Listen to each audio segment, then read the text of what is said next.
and thank you for joining us again at Voice of Rohingya Radio. We are a registered nonprofit coming to you from the state of Oregon in the United States of America.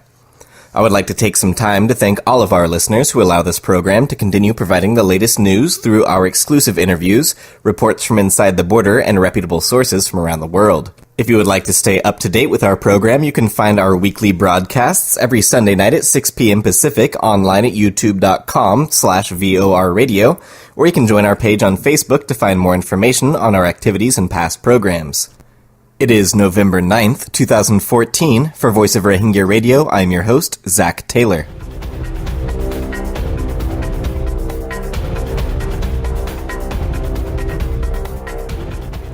In our top story tonight, a new report has found that Myanmar authorities are profiting out of the exodus of persecuted Rohingya Muslims for Rakhine State by extorting payments from the asylum seekers fleeing Myanmar. The practice, which has been going on for years, has been documented in the most extensive report that will be released by advocacy group Fortify Rights.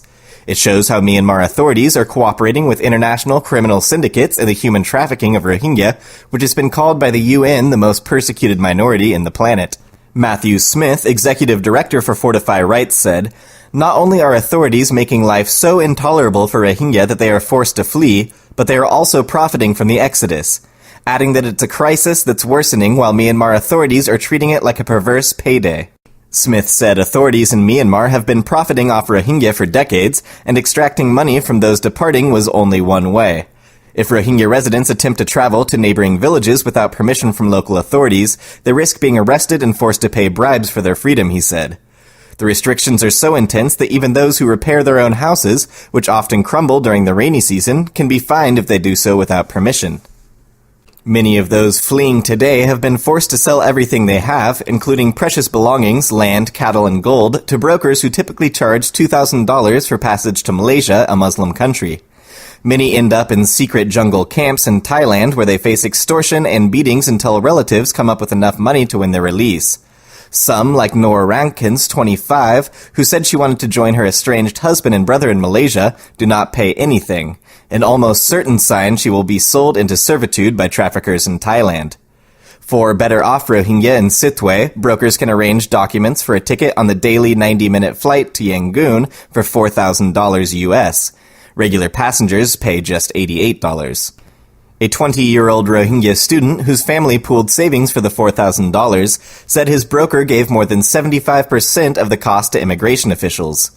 Like all Rohingya students, he was expelled in 2012. The student, who refused to give his name for fear of retribution, said the broker escorted him with officials to the Department of Immigration and Population in a government car from the camp to the Sitwe airport.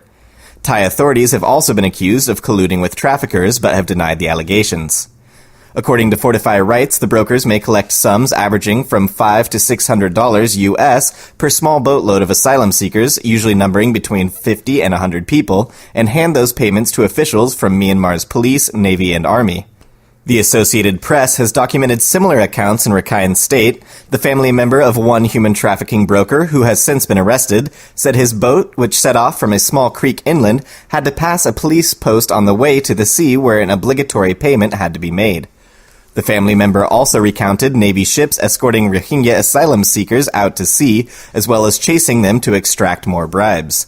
The Myanmar Navy went so far in their collaboration with traffickers that they even escorted boats operated by criminal gangs out into international waters.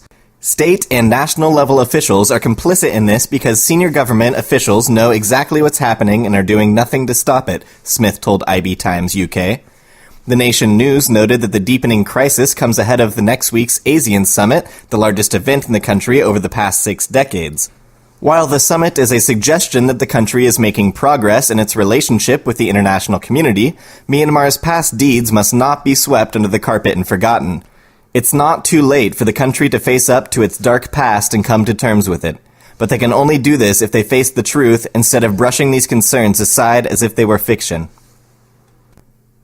In other news, human rights researchers at Harvard Law School said in a new report released on Friday that there was evidence that Home Affairs Minister Ko Ko and 2 other generals were responsible for the executions, torture, and enslavement of civilians by troops during a large-scale offensive against ethnic rebels of the Karen state between 2005 and 2008.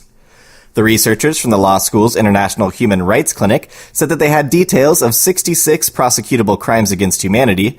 Koko is now in command of internal security, overseeing the police force. His two colleagues at the time, Brigadier General King Za-o and Brigadier General Maung Maung Ai, have also been promoted to positions of greater responsibility. Charges against the three men include the war crimes of attacking civilians, displacing civilians, destroying or seizing the enemy's property, pillage, murder, execution without due process, torture, and outrages against personal dignity. Matthew Buger, the Global Justice Fellow at Harvard Law School and principal researcher with the Human Rights Clinic, told Al Jazeera that human rights issues have not been considered enough in discussions about transition and reforms in Myanmar.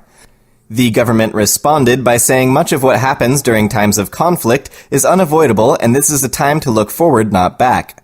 We are going through a democratic transition, Ne Zin Lot, one of the president's political advisors and an ex-army officer, told the AP news agency. Everyone should be encouraging the reform process rather than putting further obstacles along the way. Buger urged the international leaders not to be swayed by the government's rhetoric of not discussing the military in these conversations, and added that you must discuss those things. You are listening to Voice of Rohingya Radio.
Thanks again for listening to Voice of Rohingya Radio, a registered nonprofit out of Oregon in the United States of America, bringing you up-to-date news on the Rohingya people in Myanmar. I am your host, Zach Taylor. A U.S. government agency called on President Barack Obama on Thursday to meet with Rohingya Muslims and other minorities when he visits Myanmar this month and to press the government to act to prevent serious and alarming violence against them. The U.S. Commission on International Religious Freedom also said the United States should continue to use sanctions against officials and individuals in Myanmar responsible for religious persecution and consider a binding agreement with the government linking the lifting of sanctions to rights reform. The political reform process in Burma is at great risk of deteriorating if religious freedom and the right to equal treatment under the law are not honored and protected, the Commission said in a report after its first visit to Myanmar. USCIRF is concerned that recent openings have coincided with serious and alarming violence against religious and ethnic minorities. The report from the Commission, an independent bipartisan agency funded by the United States government, said attacks against Muslims, particularly stateless Rohingya Muslims, as well as Christians, had continued with impunity and the government appeared unable or unwilling to address the abuses. The Commission called the situation faced by Rohingya Muslims in Rakhine State appalling and said its four-member team was struck by the bigotry and chauvinism exhibited by important religious figures within the Buddhist community. It urged Obama to meet Rohingya and other Muslims, Christians, and activists when he visits Myanmar next week to attend regional summits. The U.S. government, it said, should show solidarity by using the term Rohingya, despite objections by government officials, and said U.S. Secretary of State John Kerry had disappointed Rohingyas by failing to do so on a visit in August.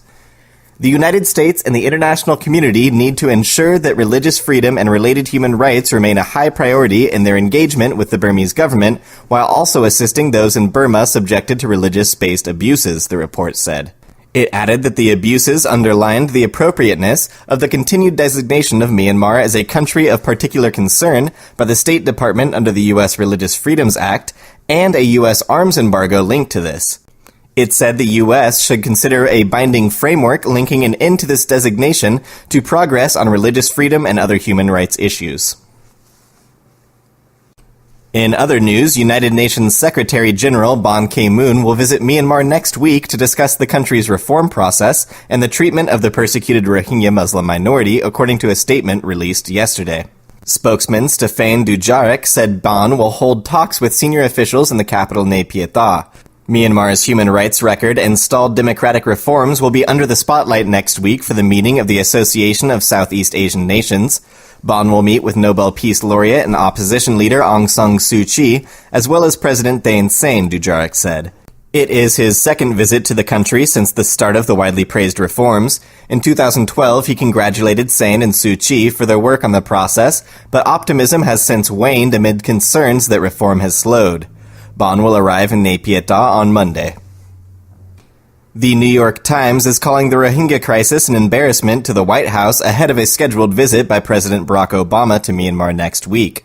The administration considers Myanmar a foreign policy success story in Asia, but is worried that renewed conflict between Buddhist extremists who are given a free hand by the government and the Rohingya could derail the already rocky transition from military rule to democratic reform. Mr. Obama called President Thein Sein of Myanmar last week, urging him to address the tensions and humanitarian situation in Rakhine State. In his most public appeal to the government yet, Mr. Obama asked the Myanmar leader to revise the anti-Rohingya policies, specifically the resettlement plan. Myanmar must support the civil and political rights of the Rohingya population, he said. As conditions in Rohingya IDP camps have deteriorated, international pressure has mounted on the government to find a humane solution. Instead, the government appears to be accelerating a strategy that human rights groups have described as ethnic cleansing. For many Rohingya, the new policy, called the Rakhine Action Plan, represents a kind of final humiliation, said Muhammad Saeed, a community organizer in a camp on the edge of Sitwe. People really fear this plan, he said. Our community is getting less and less. This is where they want us. Out. Under the plan, those Rohingya who cannot meet the standards for naturalized citizenship or refuse to accept the Bengali designation would be placed into camps before being deported. Human Rights Watch described the plan as nothing less than a blueprint for permanent segregation and statelessness. A spokesman for Rakhine State insisted the Rohingya did not belong in Myanmar and defended the Rakhine Action Plan as necessary because the higher Muslim birth rate threatened Buddhist majority.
Thanks again for listening to Voice of Rohingya Radio, a weekly news program bringing you up-to-date information about the Rohingya people in Myanmar.